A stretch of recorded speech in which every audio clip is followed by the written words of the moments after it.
Paradise Court, please. Paradise Court, coming right up, madam.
Thank you.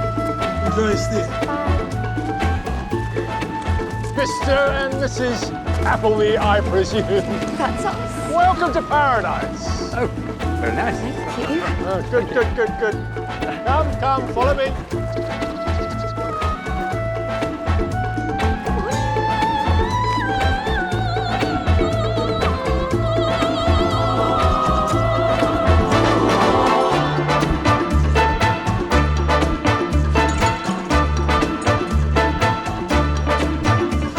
Good night. Oh, yes, good night. And thank you.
There you are.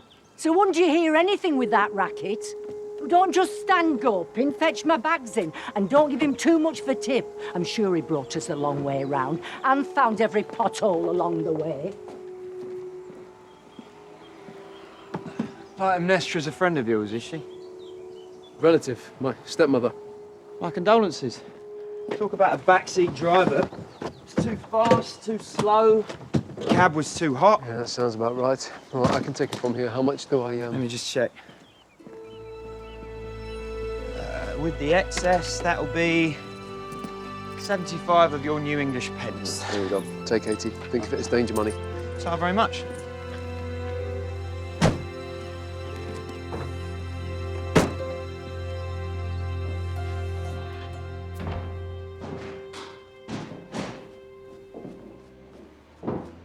Get it all in? Just about. Well, just make sure you put it somewhere safe. The rest arrives tomorrow. The rest? Well, didn't you get my letter? I've sold the house and bought a place in Ancient. Joyce has got herself engaged to some man she's living in sin with at Whitney. Oh, she never mentioned. Well, who's to blame for that if you don't keep in touch? Keith Garrett, his name is. Couldn't you stay with them? Do you think I'd be here if I could? They're abroad until Wednesday. Unmarried and both in the same room. Oh, it's not right. What about her hotel? Well, you'll be all right on the sofa for a couple of nights. I mean, I don't like it any more than you do. But it's only till I take possession. When's that? There is no need to ask in that tone. I am not one of your interrogation suspects. Monday. But you don't have to worry about me. I don't expect to be looked after. You won't even know I'm here.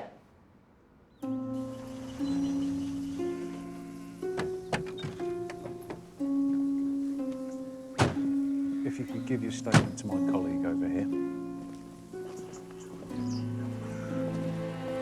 Looks to be robbery. Wallet's empty. Dudley Lunn, according to the Speedy Cabs office. 42. Married. Uniform's notifying his wife now. Paperboy came upon the car just after 6. Doctor. Do we know how long he's been there? Rigour well established, which, as well as making my labours more difficult, suggests he's been dead about 12 hours. Are we sure about that? Time of death? The glass on his watch is cracked and the hands are set to 10 to 7. Then the watch stopped ticking several hours before Mr. Lunn did. The body doesn't lie, Morse. Myself notwithstanding, it's the only impartial, reliable witness to any suspicious death. So, 10-ish last night then? By my reckoning, yes. Single shot to the back of the skull, point-blank range.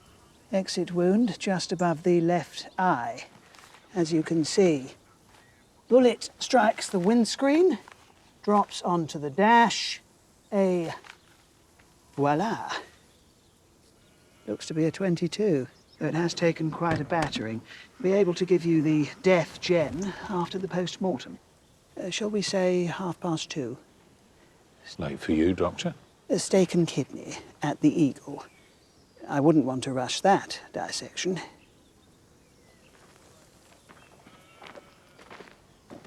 Cab is about as easy a mark as it gets. They have to go out with a decent float, and it only gets bigger as the shift goes on. The driver a couple of weeks ago in our old ground got put in hospital. Pistol whipped. Before he could remember, the suspect was bearded, dark-haired. Speedy cabs again. No, A to B cars out of Cowley. It's a long way to drive to kill someone, isn't it? Yeah. Private, though. No witnesses. Well, that's fine as far as it goes. But if he kills his ride, how's he going to get back? Maybe he didn't have to. Carry on down the lane a ways, there's a place called Paradise Court. Some sort of naturist camp for nudists. That's where the paperboy was for. What have you got there? Piece of old tissue? All right, matey, don't rub it in. Haven't all got your eye. Just thought it might be in something, is all. Let's bag it in any case. We'll talk to the family and have a word with his work. You want to see if anyone heard anything up at that place?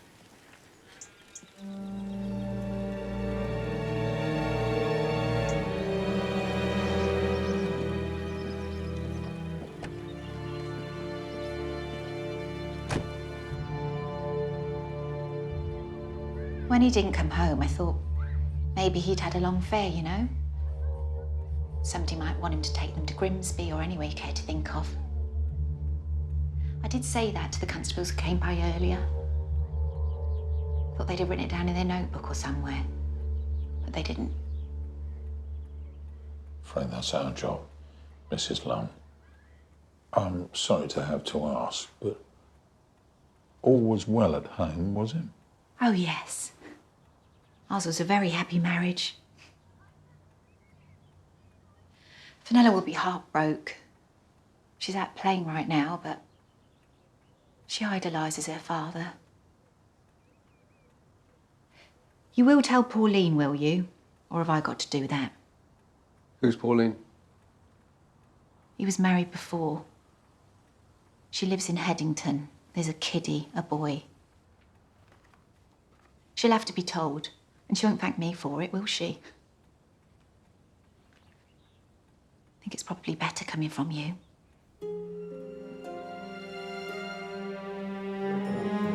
Good afternoon, sir. Luggage in the car, is it? No, it's, First visit. Well, there's no need to be nervous, no need at all. Now, I don't think we've any reservation down for today, but we've plenty of vacancies. The season hasn't really got going yet. I'm a policeman. And I'm a former major with the Argyll and Sutherland Highlanders. But the naturist world takes us as it finds us, Mr. Detective Sergeant Strange, Thames Valley. And I'm not here for a frolic in the altogether, Major Jones.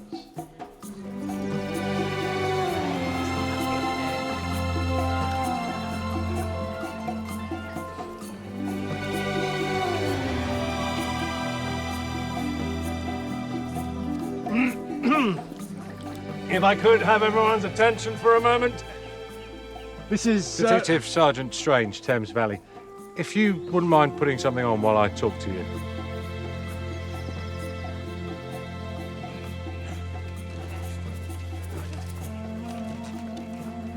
Thank you. Now, I must ask if any of you saw or heard anything unusual last night. I did say, Sergeant, with the music from the luau... Like a gunshot, you mean? Perhaps. Miss? Appleby. Alison Appleby. Mrs. I thought it was a car backfiring. Barry Appleby. Baz. What time would that have been? The guests all turn their watches in upon arrival as part of the process of getting back to nature. That's true, but I heard the church clock chime 10 shortly after. Right.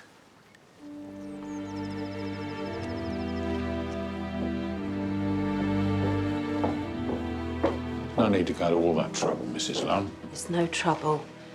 And Pauline, please, only get called Mrs. Lunn by solicitors or the social or up at Mark's school. Cowley Secondary Modern. I thought I recognised the uniform. My two went there. Oh, yeah? When was that? Long time past. The youngest, my boy's in the army now, out in Ireland. And my daughter, well, she's with the welfare looking after kids. I probably know her. Mark's got into trouble once or twice. He's not a bad boy. He just misses his dad. God knows what this will do to him. I'm sorry for asking, but you are divorced, I take it. Oh, yeah. 4 years last February. Anne is the official Mrs. Lunn now. Well, I don't know what you call it. What would it be? The Dowager Mrs. Lunn. He gambled, did he? Gambled? If Ad four legs, he couldn't throw money after it fast enough. That and, well, you've met her. How did he meet the second Mrs. Lunn? Oh, didn't she say? She worked in the cab office, on the radio, handing out the jobs, started there. They usually fizzled out, only he got her in the family way and, well... You said they usually. With Dudley, it was 4 legs good, 2 legs better.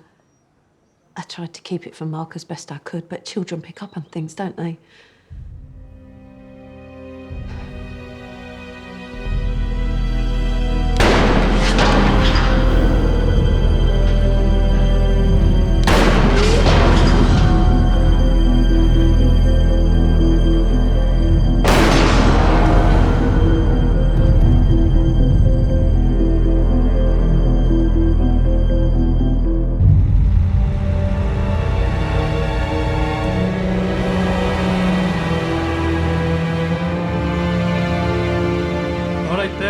back at base. 4545, pick up 52 Festive Avenue, going to Headington, on account to Mr. Ben. No, it's just awful news. Awful. You heard about what happened to the driver from A to B cars, presumably? Well, the fellas have been talking about nothing else. You hope it's just a one-off. But now this puts the fear of God in everyone. Oh, sorry about this. Got to answer it usually with a girl, but it's afternoon off. Speedy Cabs, I can help you. Hello? Yeah, that's my shoe on. Or Joan, she'd be in English. The most everybody calls her Birdie. Thank you, Bach. Always singing round the houses, like a cocklinette. Beautiful. You got kids? Yeah, 2 as it happens. Speedy Cabs, how can I help you? Yeah, what time would you like that for? Ah, how pleasure. Thank you now. Goodbye. Did you give him a job to Hovell Wood last night? Paradise Court, perhaps? That's where it happened, is it? No, well, the last dispatch I had for Dudley was, let me see now, it's all in here, see? Oh, yeah, here it is, look. 518, pick up, Summertown to Beaufort. Doctor Who. Oriental Studies, old boy, one of our regulars. There was nothing after that? Well, if it was, then come from me. Oh, I had a word with the boys. A couple of the lads said he was on the rank at Cowley East last night.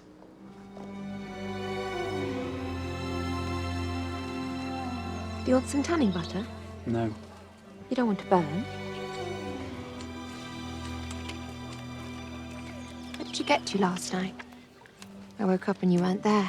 All of nature. You were ever such a long time. Yes, well, I couldn't find it. Maybe I should have said that we'd just come by taxi. You don't think it was our driver, do you? No, why would it be? You dropped us off at 7:30.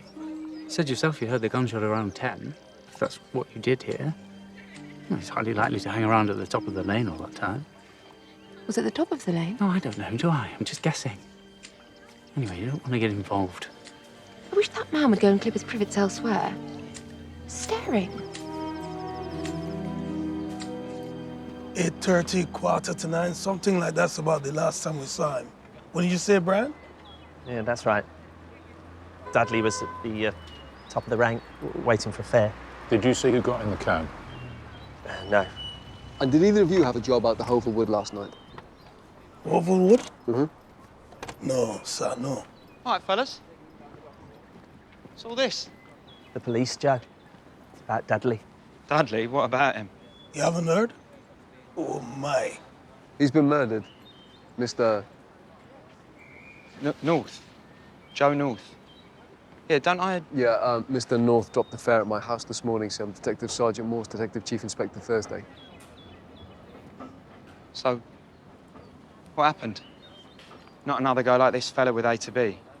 We're keeping an open mind, but it looks that way. Yeah, Clary, you're up, look. Oh, if you'll excuse me, officers. Certainly, Mr. Hanks.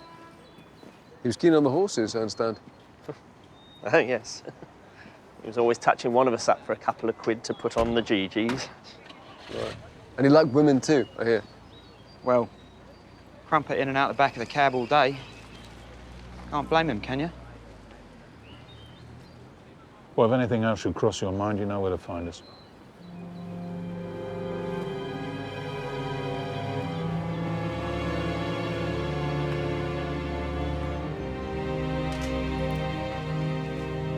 I can confirm that the bullet which killed Mr. Lunn was a .22. I've passed it to ballistics for a full analysis. Small caliber. A woman's gun, perhaps? Ruth Ellis fired a .38, of course. She did, but it wasn't hers. You're not going to want to keep a Smith & Wesson in your handbag along with your compact, are you? Anything else? Nothing to suggest any kind of struggle for the weapon. He very likely had no inkling he was about to die.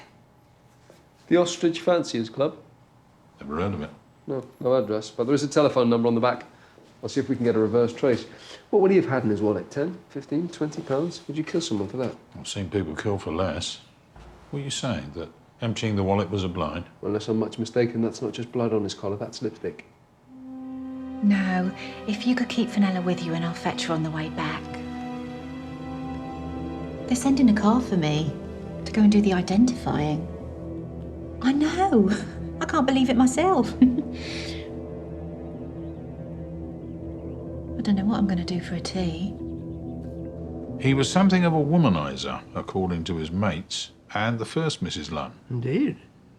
Morse noted a smudge of bright red lipstick on his collar. Another woman, then.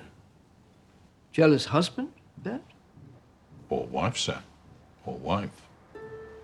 With over 20,000 people on the site, without a name, I'm afraid I can't help you. Right. Understood. Well, thank you very much. Sorry to have troubled you. I've conducted some odd interviews in my time, matey, but stone me, this morning's go takes the Garibaldi. What's this? Paradise Court, the nudie place. Couple there think they'd heard a gunshot, Mr. and Mrs. Appleby. Only they took it to be a car backfiring just before 10. Lunn picks his fare up outside the station between 8:45 and 9. Gets to all the Hubble Wood area between 9:45 and 10, and that works more or less. Must have been someone who knows Paradise Court, then. Get anywhere with the Ostrich Fanciers Club? Oh, no. There's nothing on record in Oxford. Nothing in the phone book. And the number just gets you the BLMC switchboard, but without a name.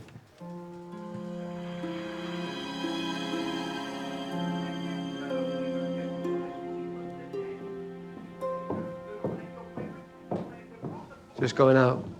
You just got in? What about tea?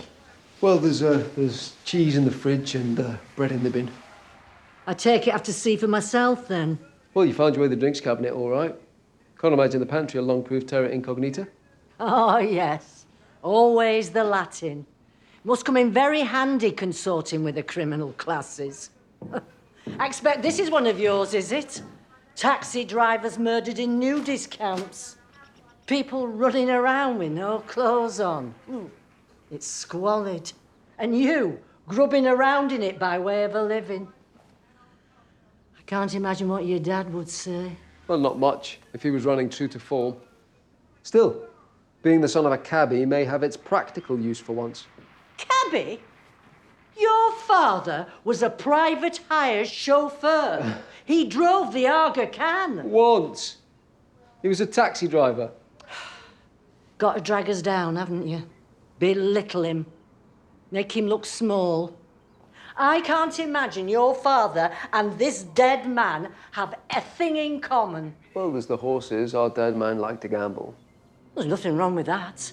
Lots of men like a flutter. Oh, and he left his wife and child for another woman that he'd, what's the polite phrase? Put in the family way. So does that, I suppose. Don't wait up.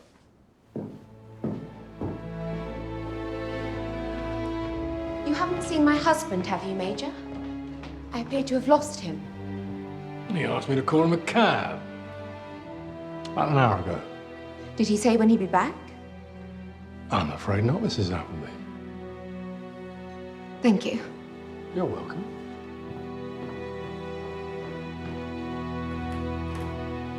Body of Christ. Amen. Body of Christ. Amen.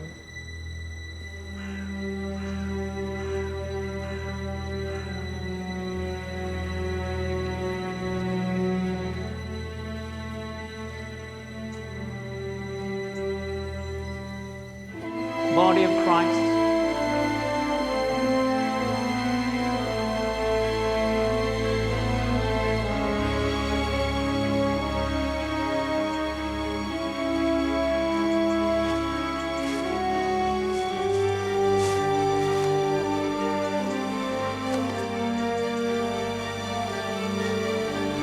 Whoa!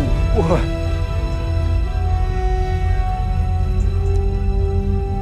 It's Mark, isn't it? Mark Lunn.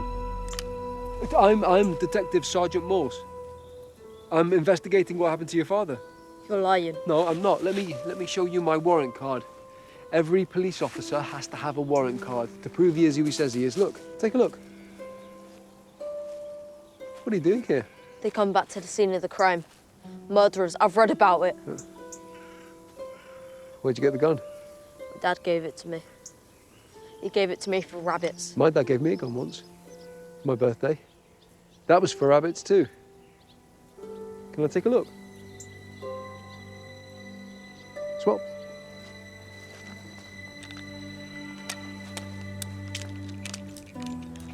Hey! You're too young to be in possession of a firearm. And it's not for you to find out who killed your father, no matter how much you might want to. Just taking out the scene of the crime, just in case he comes back. No, you're not. You're going home, and I'm taking you. I know you want to help, but this isn't the way. Jump in the car.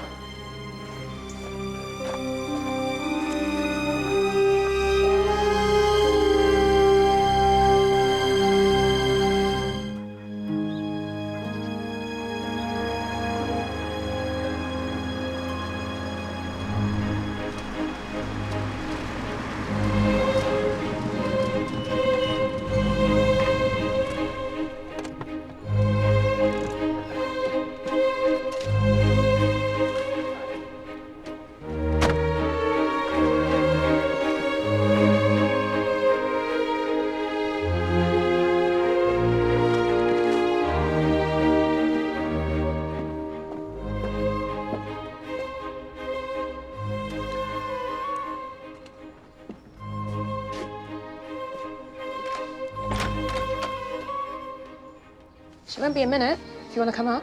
No, no, you're all right. I'll wait here.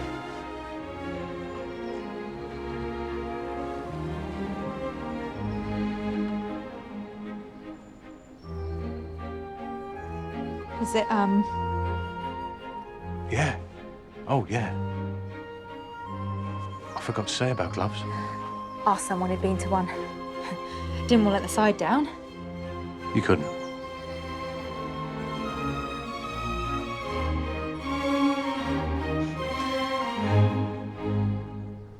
Should we?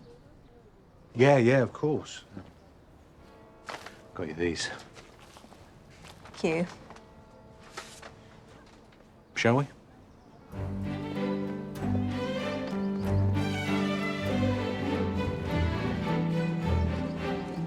Let me get you the door. Thanks.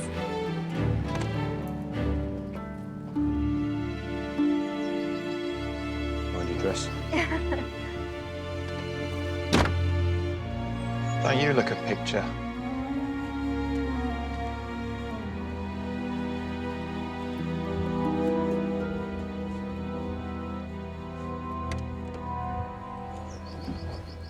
Shall we, Squire?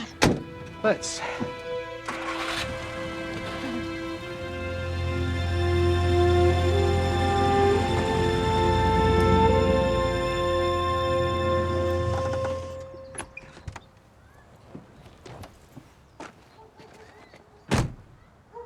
I thought if I got a better report, he might come back How do you mean? from school. I got a bad report and he was cross about it. And he went and lived with his new family. But, well, that was just a coincidence. That wasn't your fault. Your mum and dad getting divorced had nothing to do with anything that you said or did or didn't do or say. Do you understand? He was a good dad.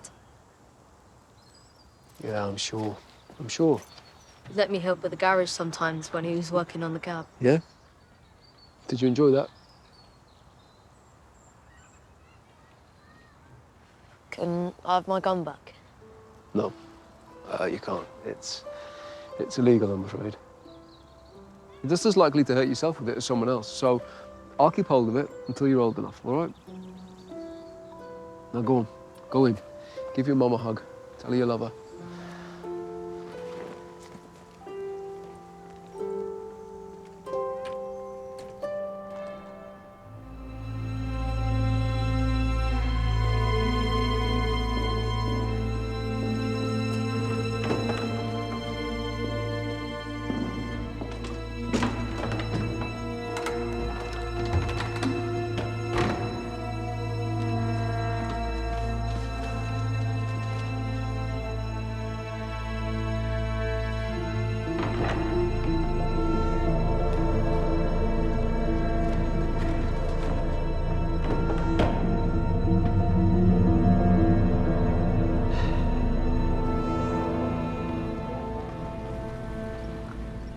Good night.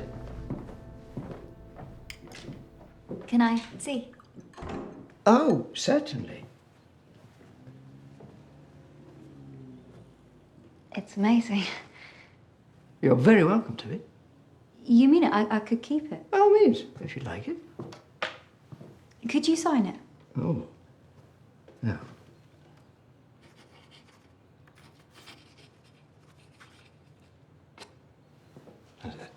Oh, bright. What does the R stand for? Reginald. I'm Lynn. Lynn Parry.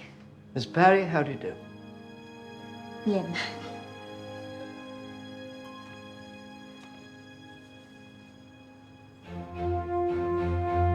Mr. and Mrs. Denby.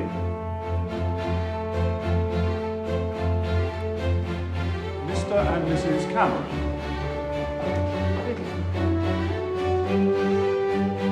Brother Strange and Miss Joan Thursday.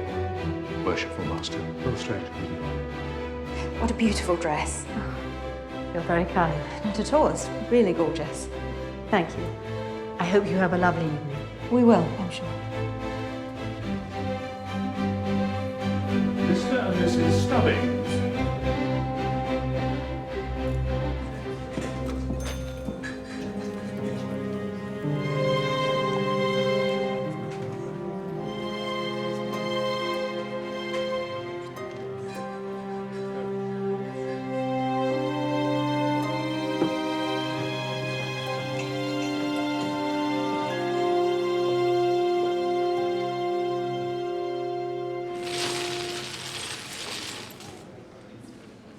And the winner of 2 tickets to see the Carpenters at the Royal Albert Hall is...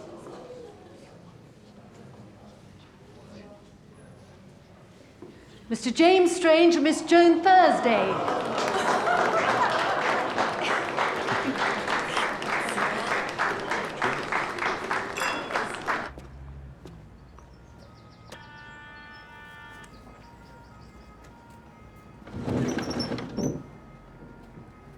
Some of us are trying to sleep. Oh, good evening. Never mind good evening. What do you want? I'm looking for Miss Thursday. Well, she's out.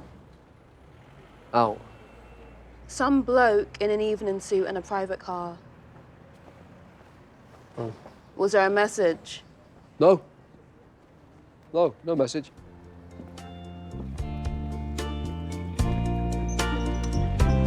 Earth angel, will you be mine? My darling dear, love you all the time. I'm just Hugh. All right? So far, so good. I didn't say anything that was... No, not at all. You were brilliant. So, what's this all about then, Jim? Well, it's kind of expected, isn't it, in my line? Not many of us went to the right kind of school, so this is the next best thing, Old boy network. if you like. There's no harm in it. That way people go on. You'd think it was all black magic and sacrificing virgins. But somewhere in amongst all that, somehow we managed to do a lot of good work for charity.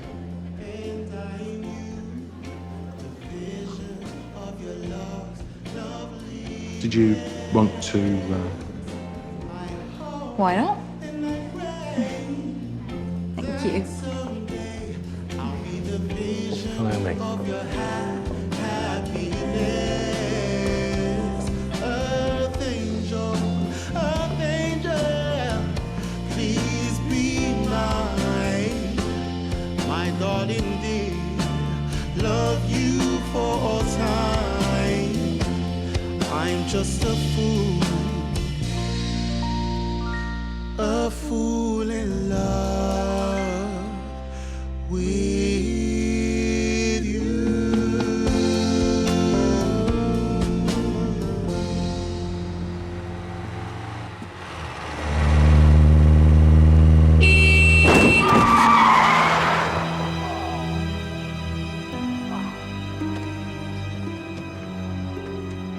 Hey!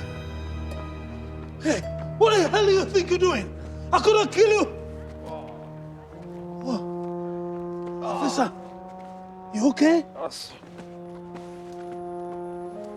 Come on, sir, come on, let me help you.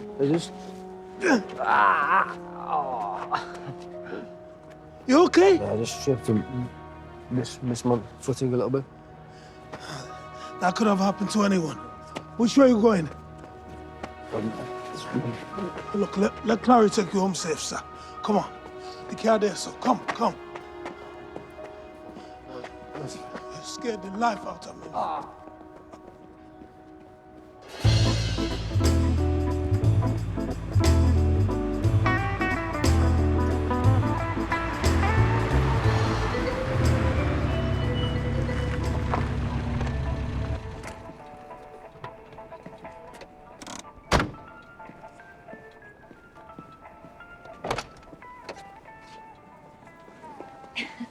Thank you.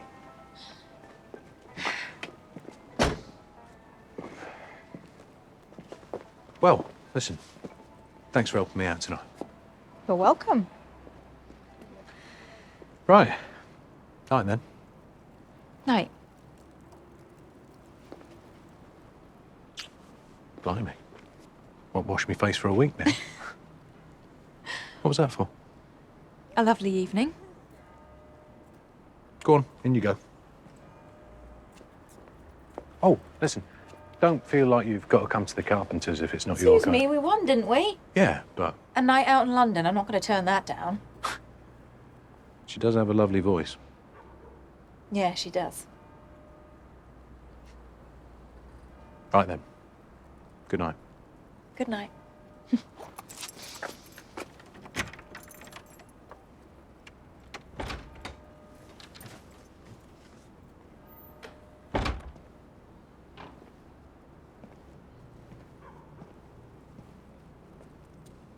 Whoa.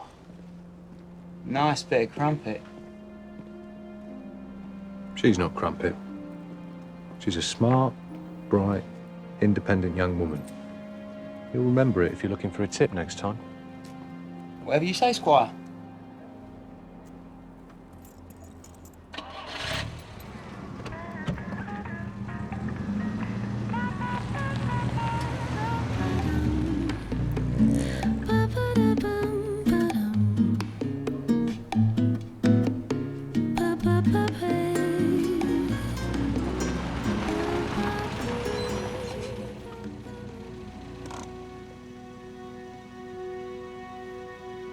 You all right now?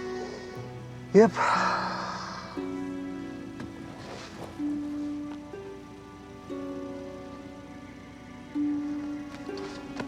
Thanks for the lift.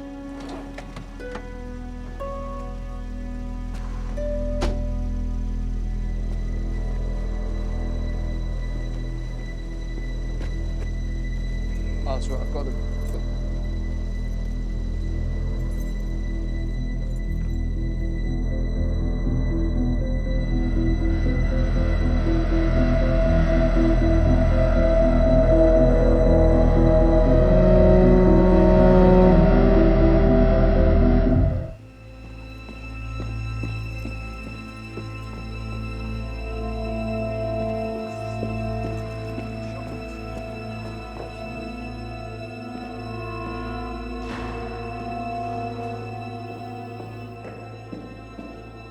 Father Francis Mahoney, 56.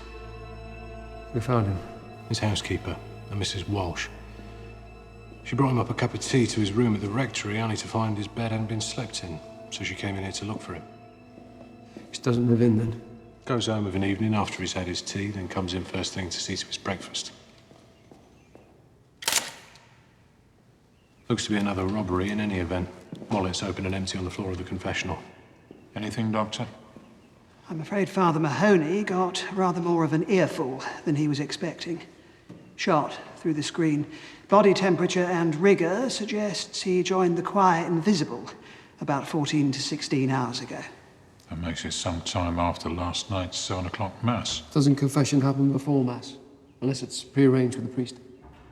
There's no exit wound this time, so calibre will have to wait on the PM. Might we remove the body? Of course, Doctor, by any means. Very well then, shall we say 2 o'clock?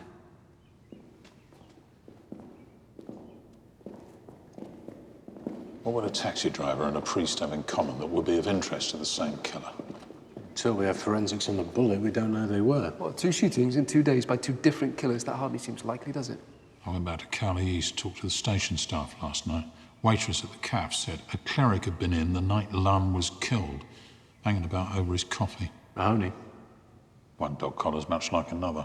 We'll see if there's any photos of him up at the rectory and you can run it past her. Right. She also said there was a young woman, blonde, 20s, kept watching the cab rank. Get going with door to door. We'll brace the housekeeper. Sir.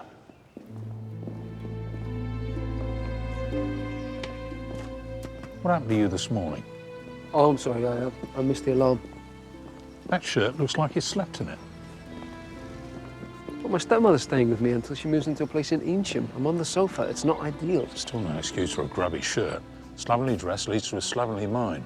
If more connects these cases than robbery, then I need you to earn your keep. Well, I wasn't completely idle last night. I went back to where Lunn was shot, almost went the same way myself. The son was lying in wait in case the killer returned to the scene. You mean he was armed? Yeah, a .22 pistol. Same as did for his old man. Don't worry, I took it off him and then drove him home. But while I was there, I found part of a metal canister on the verge by where the taxi was parked. What sort of canister? Couldn't say. I'd intended to take it to this naturist camp, but with the boy on board. Pass it to forensics for prints, along with the pistol for comparison testing.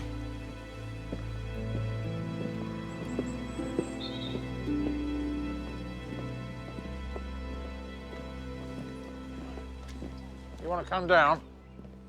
No, you're right. Miss Moore said it'd be right to carry on. Well, I'm saying it's not. So if you don't get down here and give your details to my sergeant, you'll have my foot up your arse. Come on, Pops, don't be uptight. I've got a rota. If I don't do them now, I'll put me all out. I'll put you all out. You don't get down that ladder. All right. Keep your hat on. Blimey, what's the matter with him? Ain't he getting any? Name, address, and date of birth, please. Lee Timothy, 3, Sidings, Jericho, 12th of October, 1950. When was the last time you saw Father Mahoney? 6 weeks. Last time I did his windows. Did he ever mention any trouble he was having, any difficulties with his parishioners? To his window cleaner? No. Funny enough, I did hear him have a bit of a ding-dong last I was here.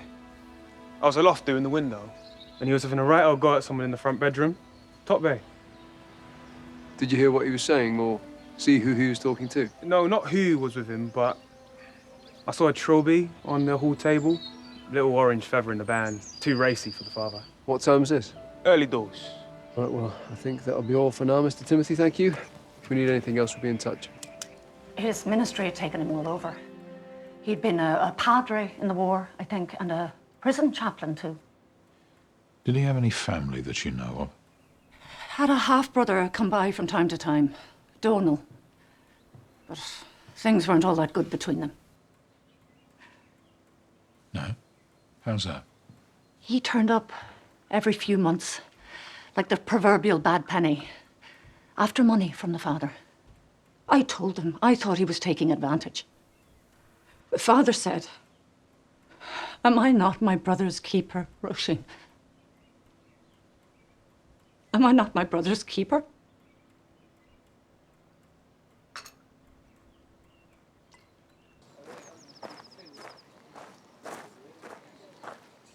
Afternoon, Mrs. Appleby. Afternoon.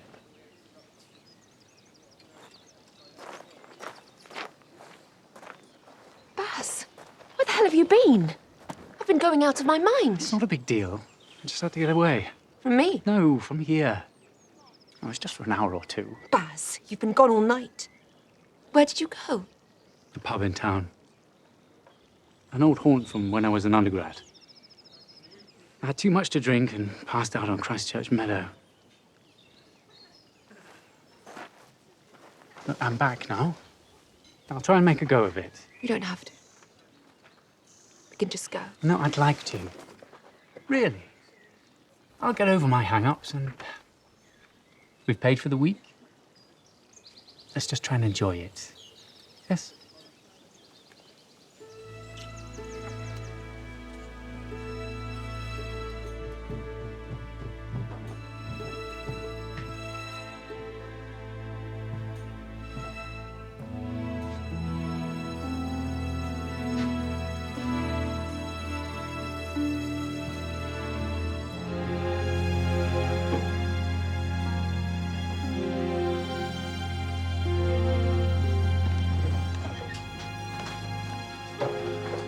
Anything from Lippy?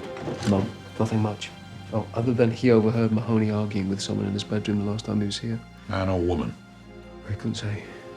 Though he did see a trilby through the window with an orange feather. Not Mahoney's, so presumably a man. Could be his half-brother, Donal. Well, there's a call D in his diary. And his last appointment is confession, 8 p.m. Ringed and underlined. Kept by his killer, presumably.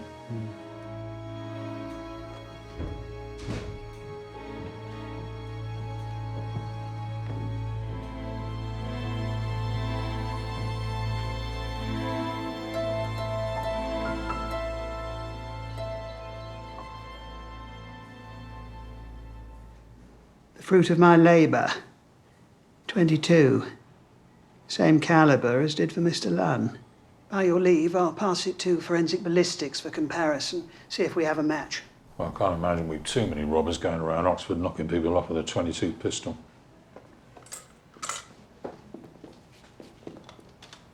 Three feathers. That was on Lunn's membership card, wasn't it? The Ostrich Fanciers Club. And the boys on D Wing, Wandsworth. His housekeeper said he was a prison chaplain. It's a funny robbery that leaves a pocket watch. And it's smashed again. 2 broken timepieces. The killer's motif, perhaps? Do you still think it was just a robbery? 350. So what's he after? Trying to fix a false time to give himself an alibi, maybe? Well, if that's his purpose, it's pretty redundant. We know from Dr. de Bryn and from his appointment book that Father Mahoney was shot at 8. Well, whatever it means, I better get back and brief Mr. Bright. 2 deaths in as many days isn't going to go down well at division. You can bank on it. Well, I'll get back to the rectory, see if there's anything that this fits. There was a wardrobe that I couldn't get into. Just make sure nothing's been overlooked.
Taxi driver, now priest. Anything to connect them? We've no reason to believe the dead men were known to each other, sir. Well, whoever's behind it, you need to find them Thursday and fast. I've already had divisional. This is some lunatic murdering strangers at random for money. He's got 130,000 potential victims to choose from, and we've no way of knowing who's going to be next.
You wear a bell around your neck. Sorry, I've always been light of foot. What are you doing skulking in there? Looking for absolution? It's too late for me. I'm past saving. Never too late for the Almighty. Though your sins be as scarlet. Did you know him? What was he like? Whiskey priest. They get that look sometimes, clergy, that over-the-shoulder, hunted cast to the eye, as if they'll be discovered in their doubt. You mean he lost his faith? There's a lot of it about. You ever heard of the Ostrich Fanciers Club? No, that's new to me. Where is it? I don't know. Not even sure what kind of club it is. I can ask around.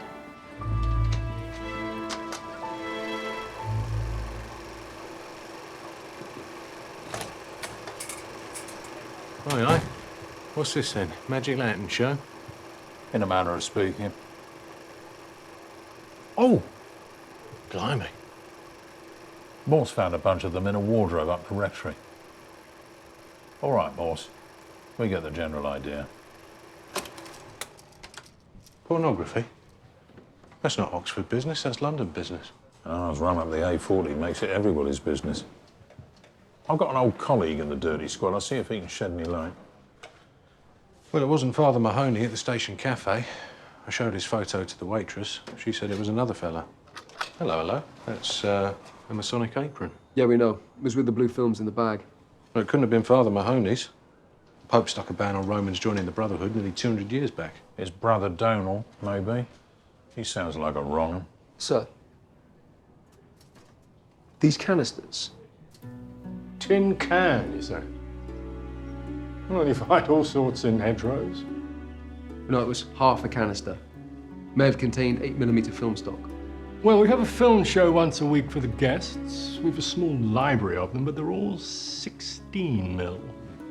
The couple that heard the shot, Major, Mr. and Mrs. Appleby, when did they arrive? Friday evening. We gave them their flower garlands by way of a welcome. I asked if they wanted to dine, but they were very tired and wanted to get straight to bed. Didn't see them again until morning. We were going to drive up, but then we thought, oh, if we really are going to get back to nature, we ought to take the train and get a cab. And can you describe the driver? The driver? Mm-hmm. Oh, yes. You lied to us. Turns out you were the one who dropped the Applebys at Paradise Court the same night as the murder. I can see I should have mentioned it, but I've had a lot on my mind. My wife's been sick, sir. Back and forth to the doctor. I'm sorry to hear it. And where were you last night? Well, no, sir, you know where I was. I had a little accident with the officer, but I made sure he was all right and took him home. Before that? Oh, I had fears all over. Anything take you near St. Agnes? No, sir, I don't believe it did. And was everything all right between you, Mr. Lunn? Me and Dudley? Yeah. Yeah, sure. We was good friends, you know. Ask any of the men on the rank. No money worries or anything.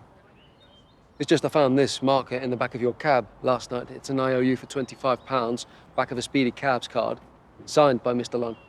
Oh, no, that's sir. That was just a little private matter between us. Besides, Dudley paid all of that back a long time ago. My experience, Mr. Haynes, when a debt is paid, the marker's returned to the debtor, else destroyed. Also, £25, what's that? Week's wages or more. Well, sir, we all put a little bit by for a rainy day, don't we? But you can see why we're finding it difficult to believe that you being out at Paradise Court on the same night that a man who owes you money is shot dead is something that might just slip your mind. Look, maybe I should have said something. But I didn't want to get involved in that kind of trouble. Murder trouble, you know. I'm just a taxi driver. I mind my business.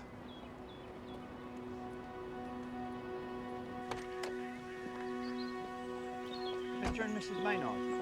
Good afternoon. Thank you. Farewell, my dear. Have a lovely trip. See you in a few days, Dad. I'll get the door for you. Here's your coat. Thank you. Drive safely. Oh dear. Right. To the station.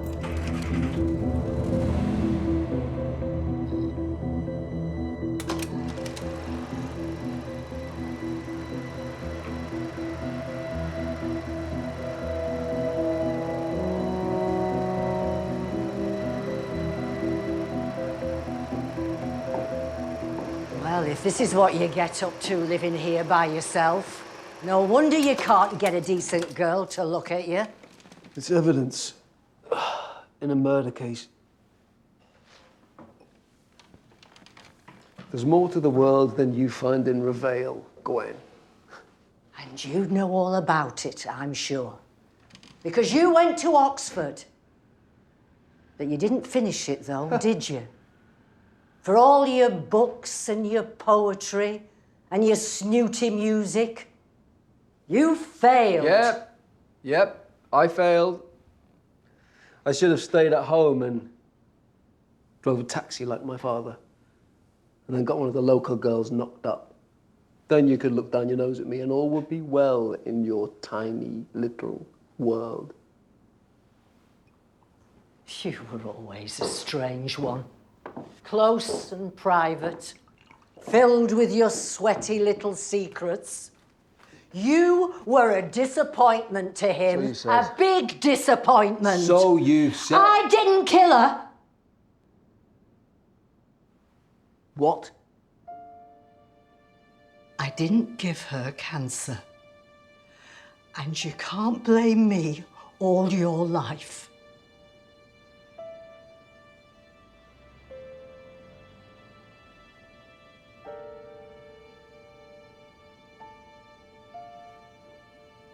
I've got work to do. Good night, Gwen.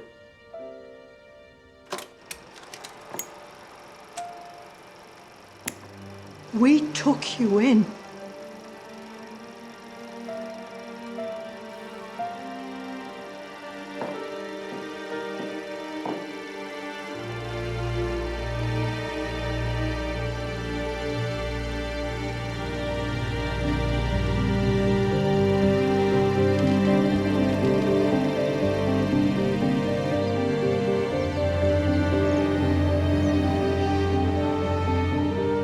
It's Lunn, you're sure? It's definitely him. He's in 2 or 3 of the pictures. That's his connection to Father Mahoney. Lunn's a performer in these blue films, which... There's no need to clam up on my account. Oh, I get it. I was in Blackpool with the ATS for 2 years during the war.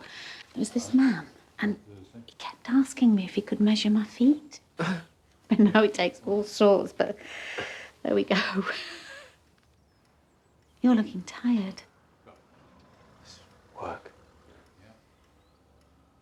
Must look after yourself. We all think a lot of you, you know. I'm sorry you've had a bad go. Right. Well, come home safe, Dad. Morse. That was the factory.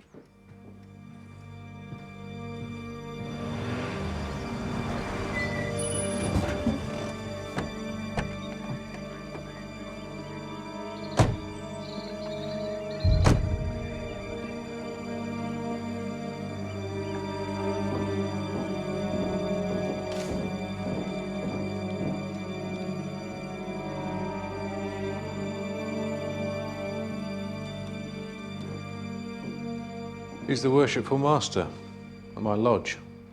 Commodore Maynard, Harry Maynard. I only saw him the night before last at the lodge. Who found him? Beat constable. Anonymous tip-off. Next door thought they heard a pistol crack about 9 o'clock last night. I'll chime with the grandfather. Morning, gentlemen. Doctor. Oh, yes. That does look nasty. You seem to be making a habit of collecting these, Chief Inspector. Shot?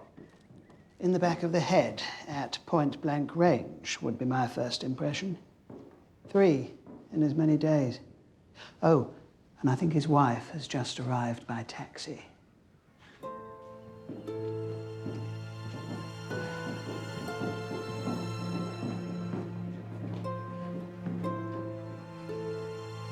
Good heavens, it's... Detective Sergeant Strange, Mrs. Maynard, if we could speak inside.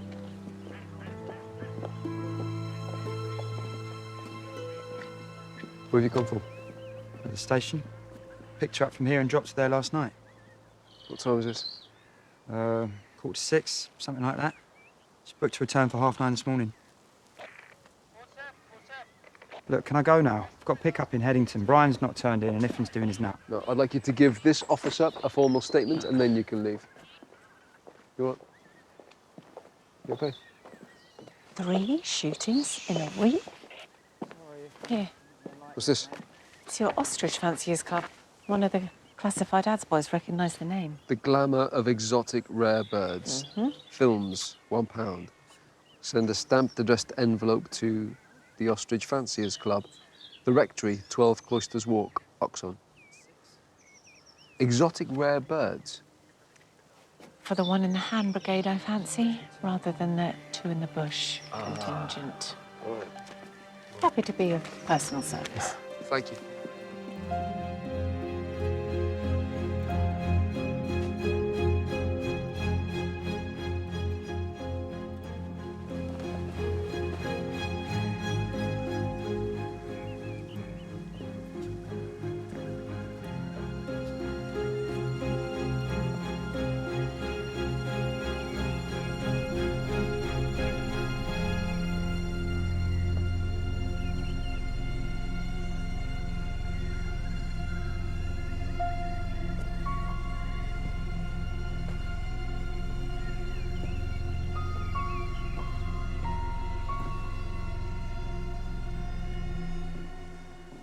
We understand he was involved in the Masonic Order. Is that right?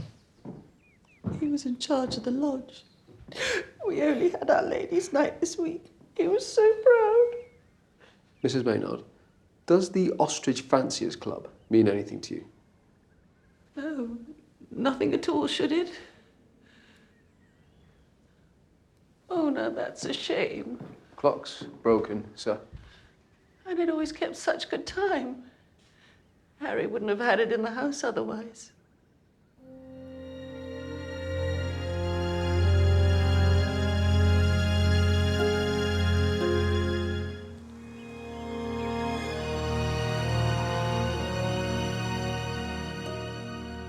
Sir, there are 2 indentations in the flower bed spaced about a foot apart. I think I know who made the tip-off call. Laddie, you mean? Well, if Acacia Avenue is on Lee Timothy's round, I can quite understand why he wouldn't want to be found at the scene of a murder 2 days running. What's all that about Maynard's carriage clock? Change of the time seems to be the killer's calling card, though God knows why. What do you think, Morse? I've seen this room before. Well, been here, you mean? This is the room where Dudley Lunn's blue film was shot.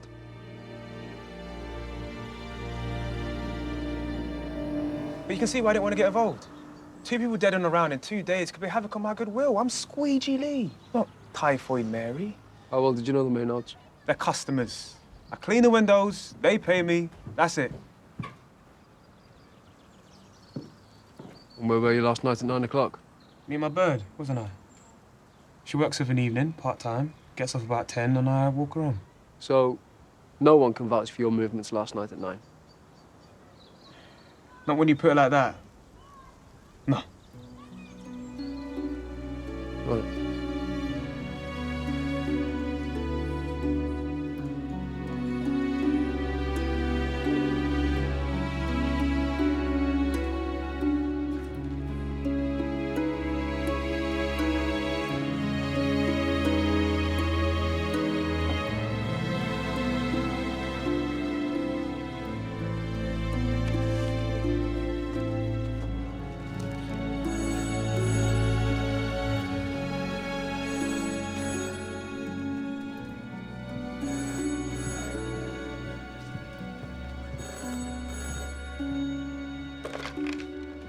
Morse? Ah, Morse. I was hoping for a few words with DCI Thursday. Oh, he's gone to London, sir. Looking for a lead on this Ostrich Fanciers Club. We think Father Mahoney's stepbrother, Donal, might be involved. This smutty films case. Wretched business. Very well. Keep me apprised of any developments. Carry on. Sir. Ah, matey, glad I caught you. Got this woman being knocked about by her husband. Uniform would like us to take a statement. Can you deal? Well, it's that, or watching De Bryn rooting around Maynard's brain pan at the post-mortem. Thought you'd sooner the frail.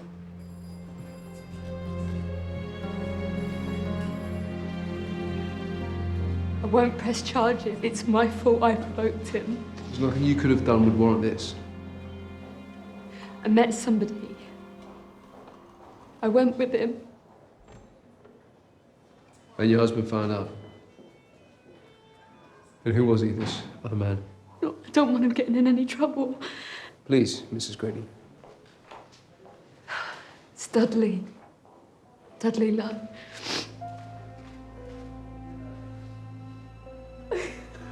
And where can I find your husband? He's at a place called Paradise Court, but I don't want to press any charges. Mrs. Grady, Joan Thursday, welfare officer. You don't have to talk to Detective Sergeant Morse if you don't want to. I told him I don't want to press charges. Please. Well then, that should be enough. Thank you, officer. Well, if you change your mind, you can find me at Castle Gate.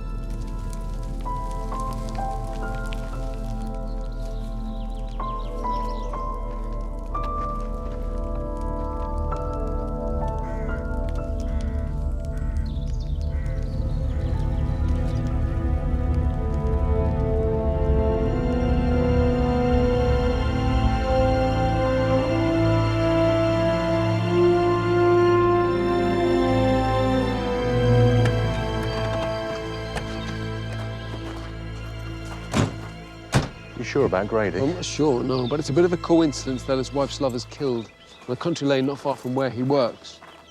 Good evening. We're looking for your groundsman, Del Grady. We've tried his home to no avail.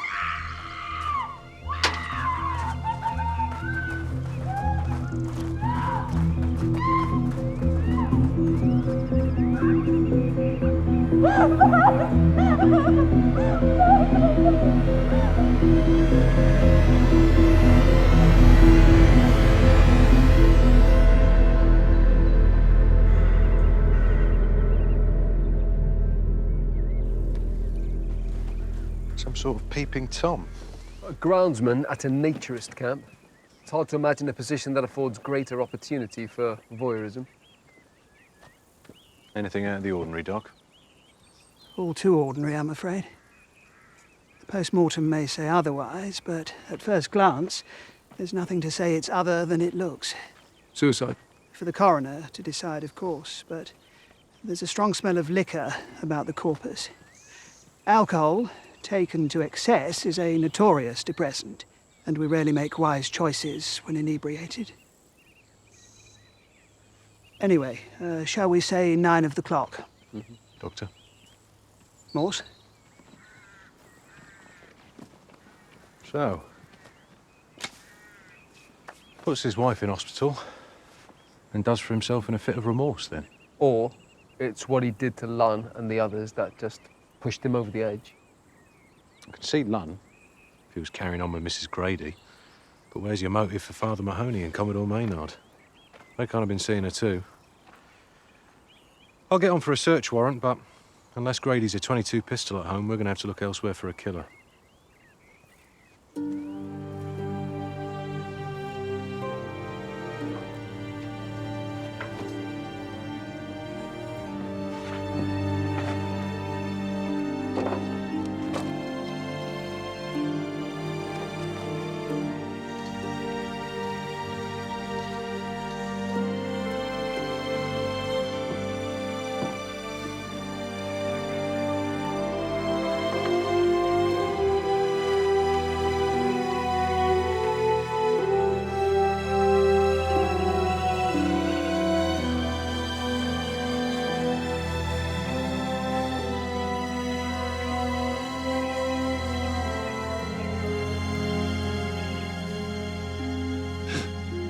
Just a mistake.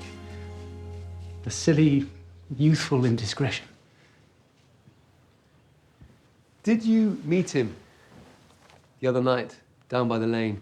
Only my colleague found a paper flower out by where Lan's taxi was parked, and I know that you and your wife were given Hawaiian garlands the evening you arrived. I just wanted to clear the air. To make plain that whatever youthful indiscretion had taken place belonged in the past. I'm a married man now, and so was Del. Well, he was, but far less happy than you. How did he take that?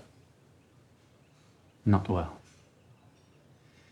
He was trapped in a marriage with someone he didn't care for. He'd only gone through with it because it was expected of him and to please his family. So that's where you were when you heard the gunshot? And rather than having to answer any awkward questions about what you both were doing there, you agreed to keep quiet about it? Del begged me to meet him in town the following evening to finish our talk. I'm afraid I left him with no illusions. Or hope?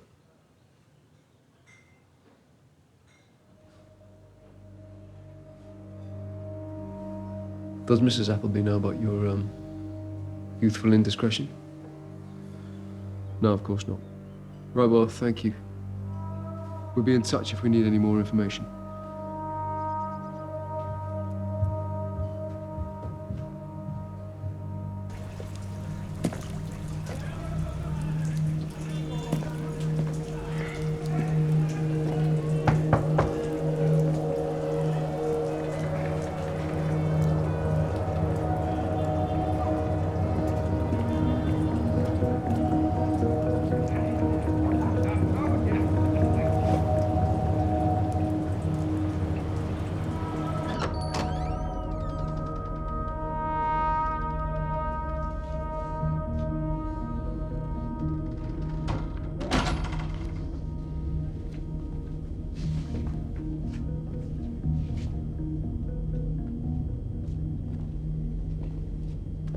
I'm after dinner for 3.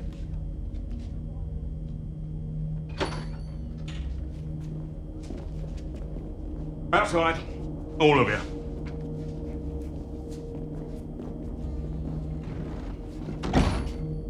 I know you've been a long time out of smoke, Fred, but it's still manners to pay your respects when you come on somebody else's patch. Didn't like to bother you, Len. No bother. And it's commander jury these days, for what it's worth. You've been talking to Chas Finch. Huh. We were probationers together at Cable Street. The dirty squad falls under my eye these days. What's your interest? A murder with a link to Blue Films sold by a firm called the Ostrich Fanciers Club. Now it is, Fred. We've got it just how the upstairs like it. Nice and quiet, no trouble. Sure. D.I. Nesbitt and D.S. Sneed will put the word out. If it's some interloper, you can have them. If not...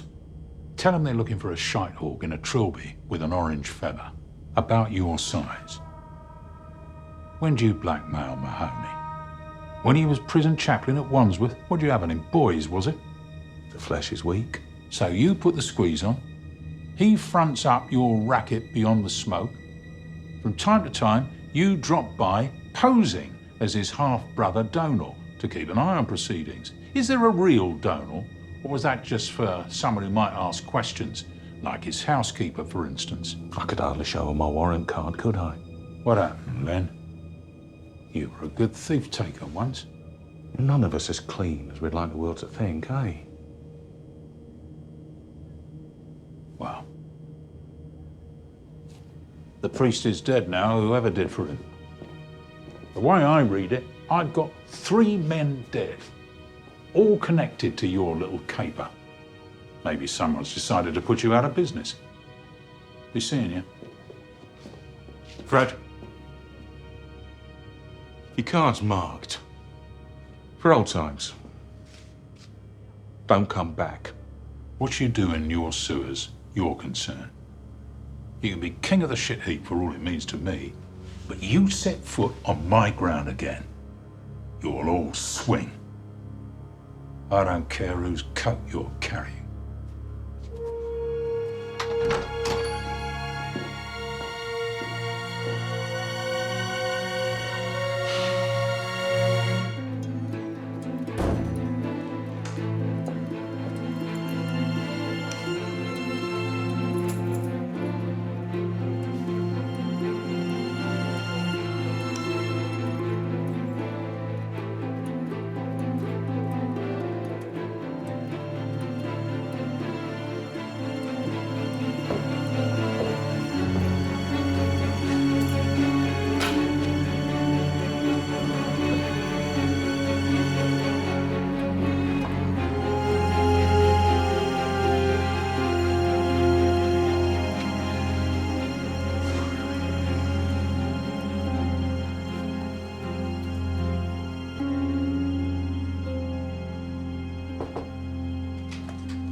Morse. Sir.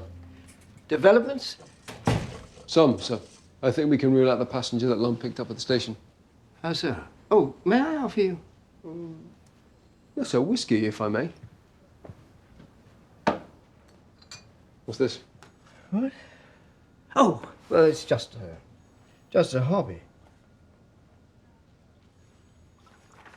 These are very good, sir. Oh, thank you. Clearing out my wife's clothes. I found my old watercolour box at the back of the wardrobe. You were saying? Yes, she appears to have been his mistress. He dropped her at home at 9:20 to a beating from her husband. Who is she? Oh, yes, Miss Parry. Life model at the art school. She's quite striking, isn't she? Cheers.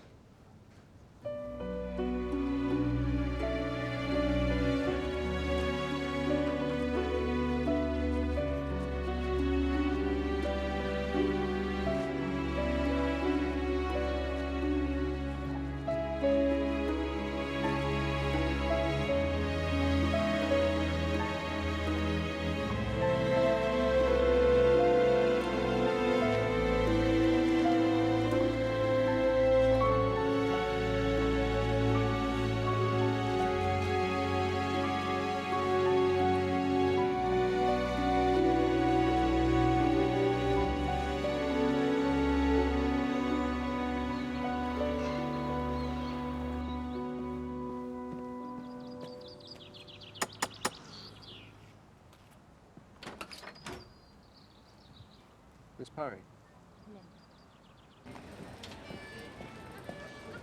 And what time would that have been? Oh, well, I finished about 9 o'clock. Ah, good morning, sir. Sir, do you remember Mr. Roberts, the dispatcher from Speedy Cabs? He's very kindly offered to come in and help us out with a statement this morning. A statement? Just a small matter concerning timings. Mr. Roberts, can you tell us what time did you give Joan North the job to pick up Mrs. Maynard from her house? Mid-afternoon, about 3, 4 o'clock. Right. And was that over the telephone or? No, he popped into the office. Most of the fellas do around that time, you know, if they're slack. And Speedy Cabs, they sponsor a table at Commodore Maynard's Lodge charity nights. Is that right? No, yes. Now, would Joan North have ever gone to those events? Oh, we've all been to one or two of those. Joe included. You don't think he's involved, do you? No, not Joe. Oh, I can't believe it. Sir, do you remember that we found Commodore Maynard's body in front of the grandfather clock? Key was on the floor next to him. Glass door was open so he could wind it. Exactly. His wife told us he always wound the clocks at 9. Right.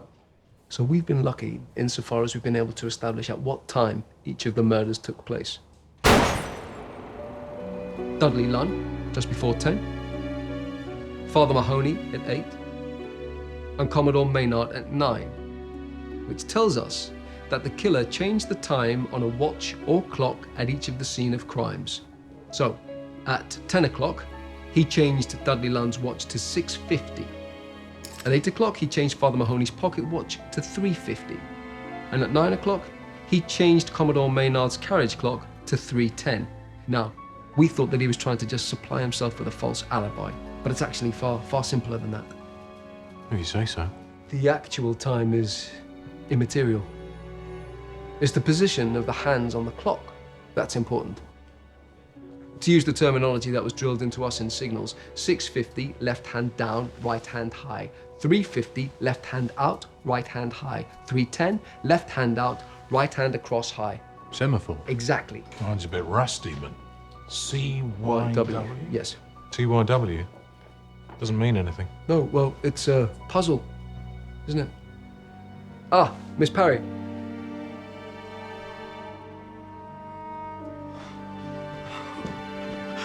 Thank you, Pa.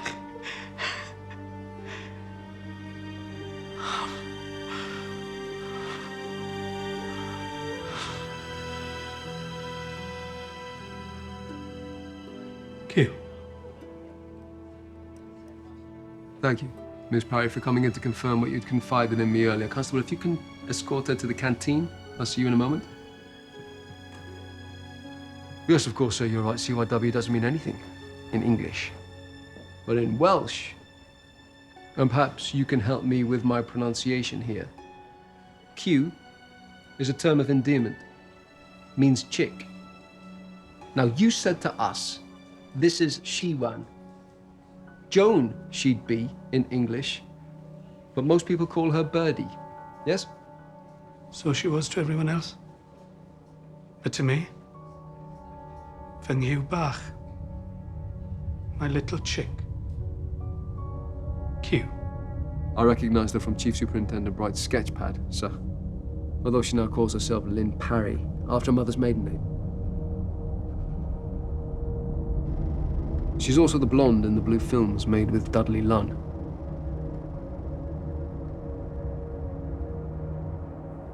If I'm Roberts, I'm arresting you for the murder of Dudley Lunn, Father Mahoney, and Commodore Maynard. Presumably you watched Lunn for a long time. Planning, waiting for your moment. You knew he was knocking off Paddy Grady, and you knew that Mr. Grady worked at Paradise Court. I watched them all for a month, on and off. Nobody notices taxis. Get behind the wheel of a cab and you might as well be invisible. But we see everything. The pathetic secrets, the carrying on, all of it. As a dispatcher, you were perfectly placed to send Lunn on a non-existent job to Havel Wood, where you would be waiting for him. Irfan, what's this about? See what you did, Dudley, to my Sue-Wan? Huh? Tell me who else is involved. No one. Tell me! You probably told him he'd live, if he gave you what you wanted.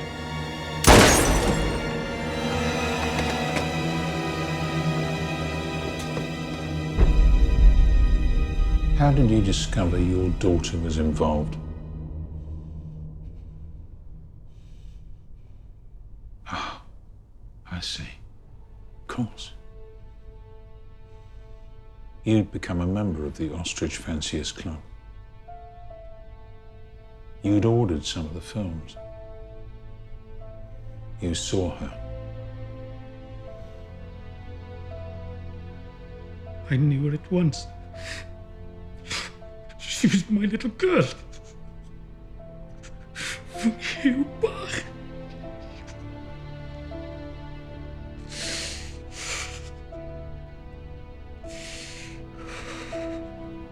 It was just a name on a card twice a year.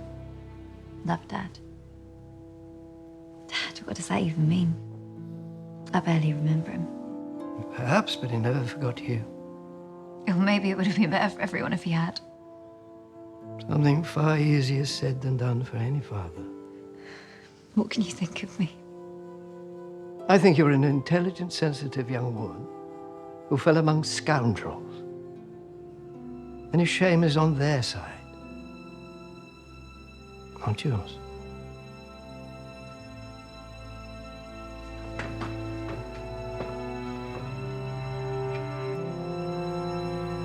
Thank you.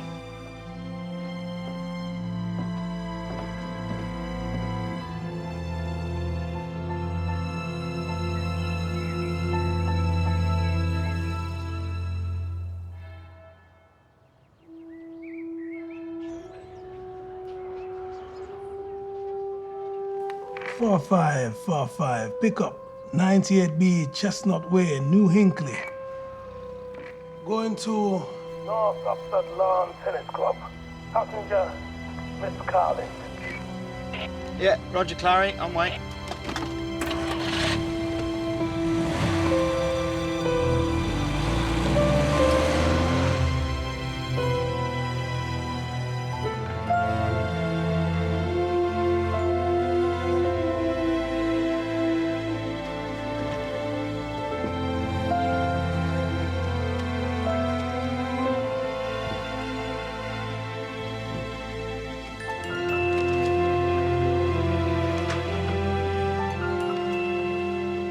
Should have tumbled. Cross flags on his arm, the badge of a naval signalman. And what of the graffiti? Micah 5:15. And I will execute vengeance with anger and fury upon the heathen, such as they have not heard. He did it in her name. Can't say I blame him. Could have been my daughter. But it never would be. Could happen to anyone, given the right circumstances. They're all somebody's daughter, somebody's mother, sister. They all mean something to someone, or did once. Now, because of the Ostrich Fanciers Club, they mean nothing to anyone. Except to us. They mean something to us. Me, at least. I'd have said to you too, once. No, I'm not the fool I was. I quite like that fool. He hoped for the best in people. Surely it's better to see things as they are. People make bad choices. They have to pay the consequences. About pity, understanding, where does that fit into the picture? I'm not here to kiss the wounded. I'm here to make sure justice gets done. The rest I can leave to the likes of Father Mahoney for all the good it did him. Well, sure you know best.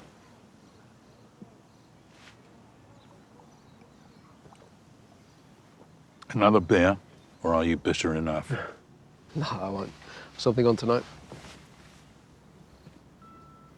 We're who we are, Morse. Our nature.